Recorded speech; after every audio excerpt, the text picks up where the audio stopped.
CPM మరియు ప్రజా సంఘాలు, దళిత సంఘాలు, అన్ని సంఘాల యొక్క ఆధ్వర్యంలో ఏర్పాటు చేసినటువంటి ఈ మెడికల్ కాలేజీల పరిరక్షణ కమిటీ ఆధ్వర్యంలో ఏర్పాటు చేసినటువంటి ఈ సమావేశానికి చేసిన మీ అందరికీ కూడా హృదయపూర్వక ధన్యవాదాలు తెలియజేస్తూ, ప్రధానంగా కూటమి ప్రభుత్వం అధికారంలోకి వచ్చిన తర్వాత మనం చూస్తూ ఉంటే ప్రజలను వెన్నుపోటు పడిచే పరిస్థితి ఇవాళ మనం చూస్తూ ఉన్నాం.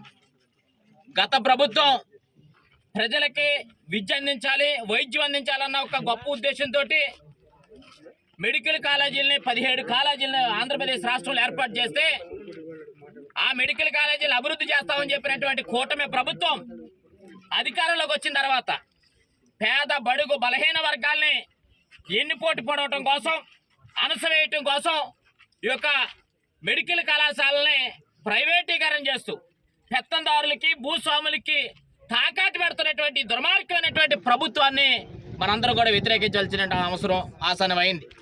వాస్తవం మనం చూస్తూ ఉన్నాం. గతంలో చెప్పినటువంటి మాట ఏంటి? ప్రజలకు ఉపయోగపడతామని చెప్పారు.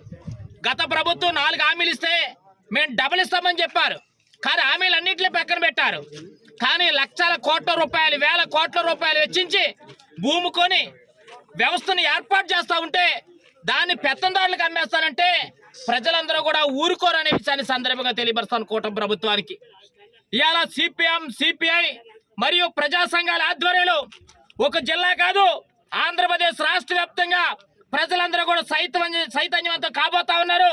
ప్రజలను వెన్నుపోటు పడవాలని చూస్తే కూటమి ప్రభుత్వానికే ఎన్నుపోటు పడుస్తారు ప్రజలనే విషయాన్ని సందర్భంగా తెలియపరుస్తా ఉన్నాం. ఇది ఎవరిది? చాలా మంది అనుకోవచ్చు ఇది ఎస్సీలకో, ఎస్టీలకో, బీసీలకో, మైనార్టీలకో ఉపయోగపడుతుందని. కాదు. ఎవరైతే పేదవాడుగా, ఎవరైతే విద్యను కొనుక్కోలేని వ్యక్తులు ఉంటారో, ఎవరైతే కార్పొరేట్ సంస్థల్లో విద్యను కొని ఇలా డాక్టర్ సీట్లు కావాలన్నా, లేకపోతే ఇలా ఎంబీబీఎస్ సీట్లు కావాలన్నా కోట్ల రూపాయల అమౌంట్ని కొట్టలేనటువంటి పరిస్థితి ఎవరైతే ఉంటారో ఆ పేదలందరికీ కూడా ఉపయోగపడటం కోసమే ఇవాళ మెడికల్ కాలేజీలు ప్రభుత్వం నిర్వహించాల్సిన బాధ్యత ఉంది. కానీ విద్యను ఒక పక్కన దారాదత్తం చేస్తూ తెలుగు సంస్కృతి పేరుతోటేమో తెలుగే ఉండాలనే ఉద్దేశంతో ఇంగ్లీష్ విద్యను కాదని చెప్తావు.